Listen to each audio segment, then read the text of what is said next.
Hey, everybody, and welcome to Book Chat. I'm your host, Author Vivian E. Moore, and I thank you for once again joining me on Book Chat today. I hope that everyone is having a fantastic weekend. The weather is absolutely gorgeous.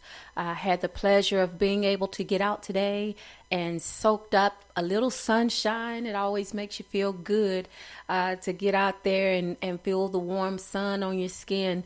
It's been so cloudy these past few days, and so it does the body good when the sun shines. It just makes you feel so warm and fuzzy all over. So I hope you had the opportunity. I know that this is a busy day for just about everybody because Sunday is a big day. Tomorrow we have Easter Sunday coming up tomorrow, and I know that you have to get ready for that. I do as well, so I won't hold you for too long today, but again, I just want to say thank you for joining me. And if you will, grab you something to write with and something to write on, and we'll get straight to today's show. All right, so the first URL, of course, is to my Spreaker account, and that is https://www.spreaker.com/user/author Vivian E. Moore.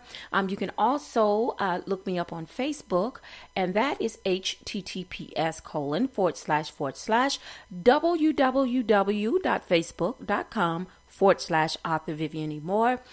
You can also look me up on Twitter, and that is God's Property 46.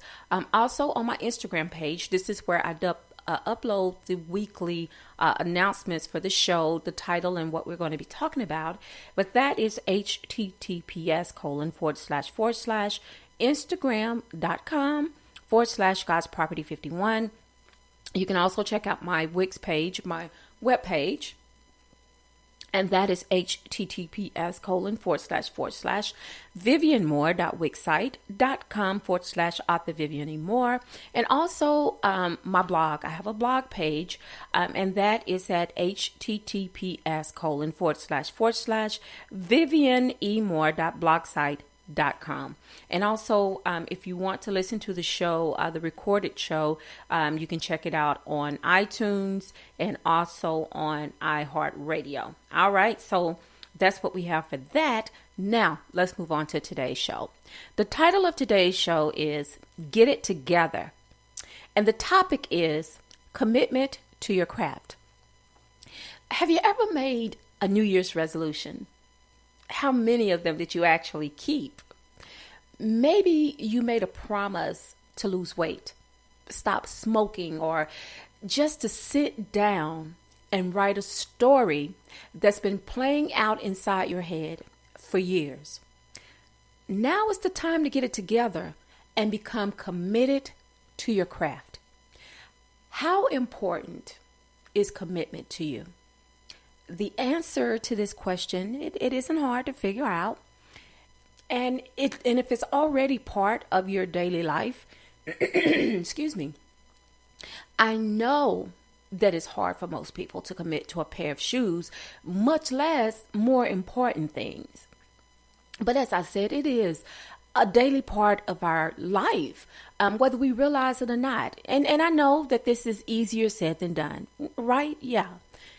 But not always, especially if you visualize whatever you want to accomplish by walking through the process as if it's already completed.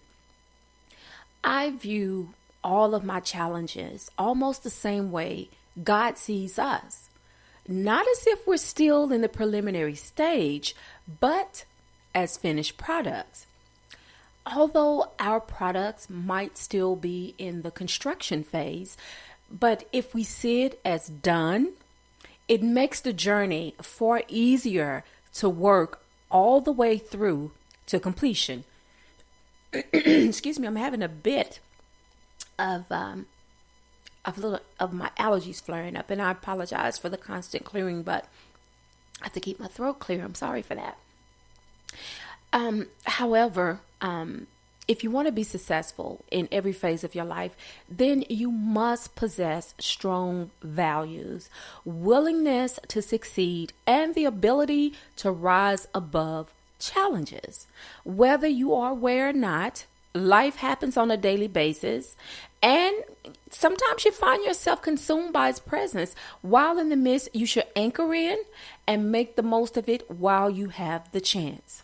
Commitment to anything is important. It speaks of a willing nature and a strong character, an unspoken promise to start what you finish.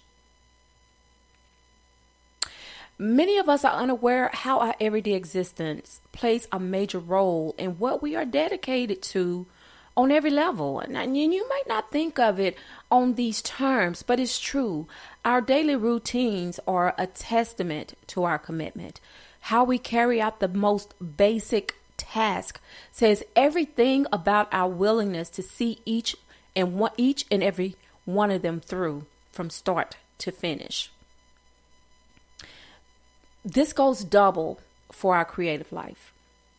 Most of us have full agendas. I know I do. And most of them are filled with important tasks that supersede our passions. Nevertheless, the faithfulness you display in your personal life should translate over into your creative one as well. Not everyone has a literal checklist that they use to stay on track, but it's okay to use a virtual one. Mental notations that help us to achieve our goals. I know that there are days when we can barely keep up with the demands of life, but if you are serious about your craft, you will do everything within your power to see a project you've started to completion. I believe it is important to challenge ourselves, to make daily goals, and try to reach them.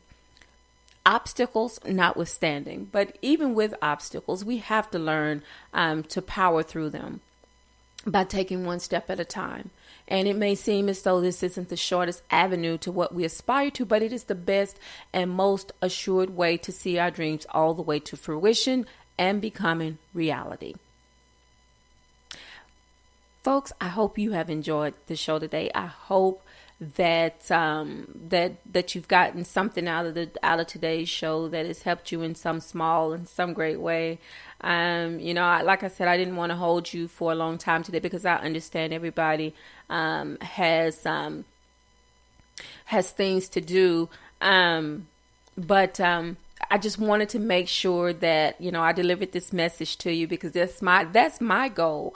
In my commitment is to do this show each and every Saturday to bring you something inspiring. Sometimes we may touch on the same topics, but for the most part, I try to deliver them in a different way each time we talk about it.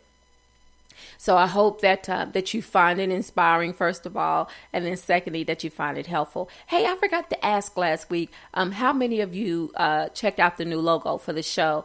I spruced it up a little bit last week, and I forgot to mention it, but I remembered it today. And so I want to know your thoughts and your comments on that, if you like the new logo. And I want to know if you checked out if you looked at it and you checked out the stones that are on there and the words that are on those stones.